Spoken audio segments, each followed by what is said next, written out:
Hello guys, MikuChibi here. Welcome to my burst guide where I will teach you the basic stuff about burst skill. It can be from how to use them or when you should use them and many more. This guide is mostly towards two new players that just started the game and I want to help them a little bit. So let's start with a small introduction of burst skills. Burst skills are another type of skill that was released during the first anniversary of Sword Online in Growth Factor. Unlike other skills, with burst you are able to release a powerful attack and also be immune to all damage during the burst animation for a set period of time. An useful way to dodge a boss attack that can deal massive damage. If you're wondering what the burst skill record looks like, you can just look at the stars on the skill. Burst skills record has purple stars instead of yellow, which all other skills have. At the beginning, we only had 8 burst skills that were released, but as of 2023, we have 52 burst skills. 2 of them you can buy from in-game package Desperate Strike Yui and Transformation Spear Art Kirito, which aren't that special, but you can buy them for your skill collection. So apparently you can't really buy the Desperate Strike Yui and Transformation Spear Art Kirito anymore since they are not available in the shop. So yeah, you can't get them anymore, and if you did buy them, that means you have a rare skill now. This is how many burst skill each weapon has. You can obtain burst skill from gacha, which means you need to spend your account gems on a banner that offer a featured burst skill, or be lucky to get a burst that exists in the pool of 4-star. We do get a free burst skill, Black Panor Kirito, which you do get at the beginning of the game when you start. You will get a free copy of it once you complete floor 4 main story. It is not a really strong burst, but it can be really helpful to dodge when you do a boss fight. You can also wait for a burst banner that only featured burst skill. But let me just tell you that the last burst banner was released a year ago. You can use your burst right away at level 1. To activate your burst skill, you will need to follow a certain sequence that require you to chain them to trigger the burst. We call this burst combo or use combo, depending what you prefer.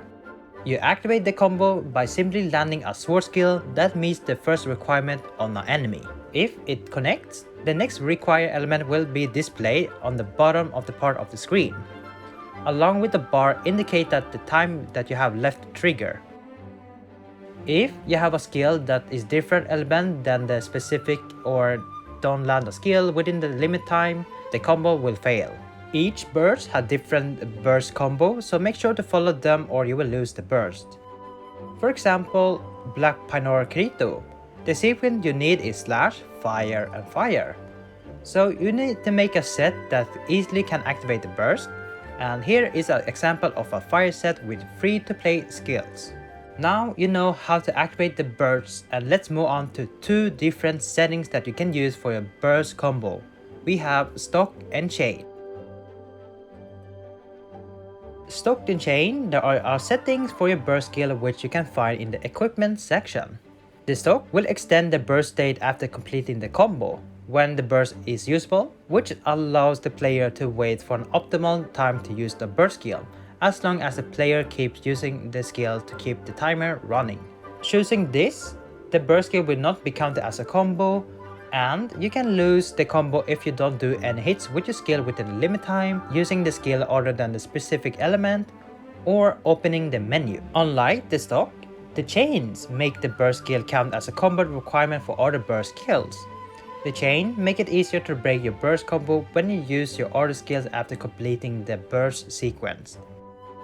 You can also lose the combo the same way as the stock does, the time limit, other skills than a specific element, or opening the menu. You might be wondering what is better to choose between stock and chain. Well, it depends on your playstyle pretty much. Most of the time, stock will be better and easier to save your burst and use it when you feel like to use it. But if you want to keep using the burst skill normally without activating the burst, then you want to pick chain. You might have noticed that there are some burst skills that are much stronger than the other ones. For example, on Sword Burst we have Sweet Castle Lifa, which is one of the best and the strongest burst skill for Sword, which if we compare to other ones, they are pretty weak. So newer bursts will be always stronger than the old ones, though sometimes the old one can be still useful for other content in the future, or you can use it to dodge the boss attack. And that was everything you need to know about burst skill. If you have any question, please let me know by commenting in this video and I will try my best to answer them. I do have FAQ which will be pinned in the comments. And that's for me. Thank you guys for watching and I will see you guys on the next video guide. Take care now and bye bye.